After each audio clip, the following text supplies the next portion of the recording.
Hey, thanks for joining me. My name is Brian Halt, Bonner County Veteran Services.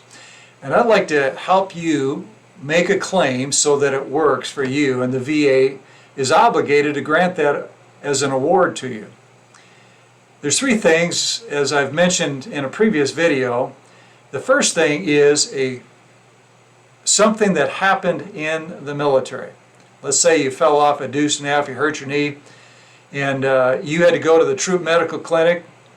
Maybe you got a prescription, you got a wrap for it, a cast, you were put on profile for 3 weeks, 3 months, whatever, something that happened, and they wrote it up in your service treatment records or your military medical records.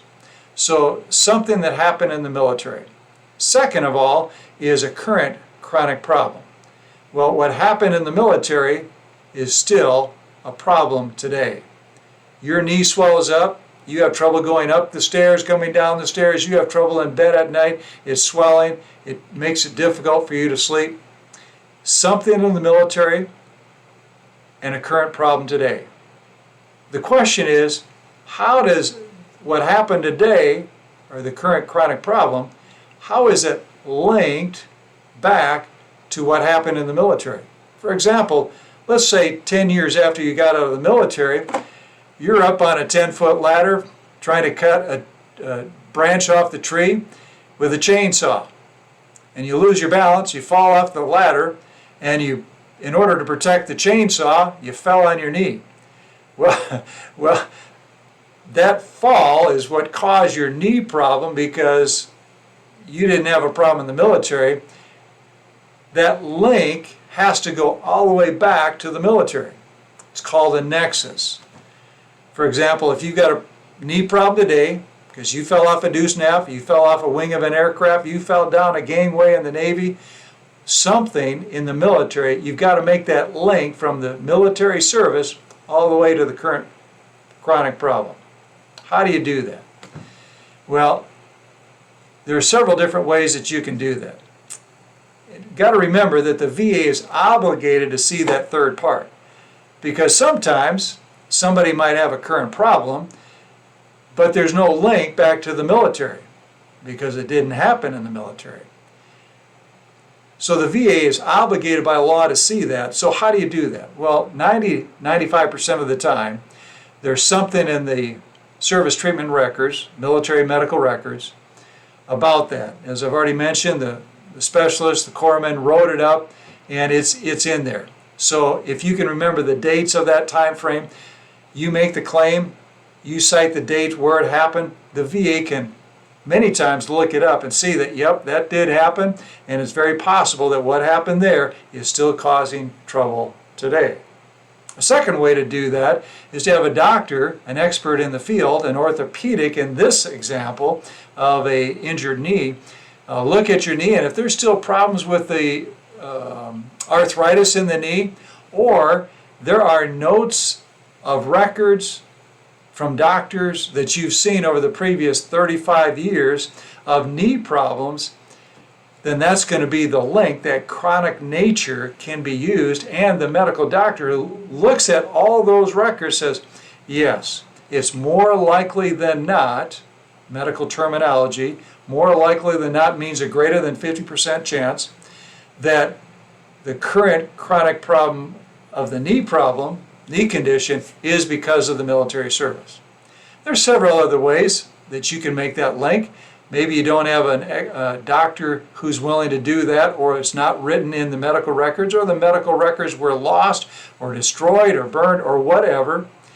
Maybe you wrote a letter back to Mom back in 1968 and you were writing about that. That can be enough to corroborate the evidence because she saved your letters and she is saving your claim.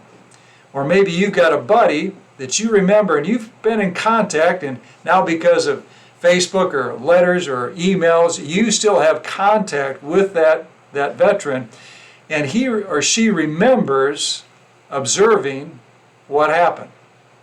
And if you can get that person to write up on a document the circumstances, their relationship with you, they were in the same unit, what kind of training or deployment the unit was on, and then at the end of that, after they date it, they print their name, they sign it, and they say the above information is true and accurate to the best of my knowledge, then that buddy statement can be a link from the military service to the chronic nature of what's going on today.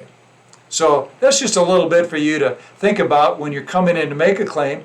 Do you have what in the military caused the current problem today, and is there a link in between? Now, just one caveat. If you're coming in because you were working on aircraft, Huey helicopters back in 1968, they didn't have very much hearing protection, and you have a lot of ringing in your ears. We'll call it clicking, rushing, or ringing in the ears. They call it tinnitus or tinnitus. And maybe you have trouble hearing. Well, you're not going to have a link in between, because when you got out of the service, there might have been a little bit of hearing loss, but you were young, you were tough, you didn't make an issue of it. What the VA does there is they look at the MOS, Military Occupation Specialty, of what you were doing. You were a 67 November, a crew chief, or maybe you were a crew chief on C-5As back in Vietnam, or some other flight line attendant. Maybe in the aircraft, you were there launching ships off the aircraft carrier, and that damaged your hearing. Well, what I do is I write up 4 things that the VA wants to know: what you did before the service, what you did during the service, what you did after the service, and what were the main noise exposures that you had in the military. What are your hobbies? Well, then I add a paragraph for what were the noise exposures, and then I add a paragraph as how does that hearing loss and the ringing in your ears affect you today? Well, come on in, think about those things, and I'll help you with your claim. This is Brian Holt, Bonner County Veteran Services, phone number 208-255-5291, extension 1. Give us a call. We'll be happy to help you out. Thanks for joining me today.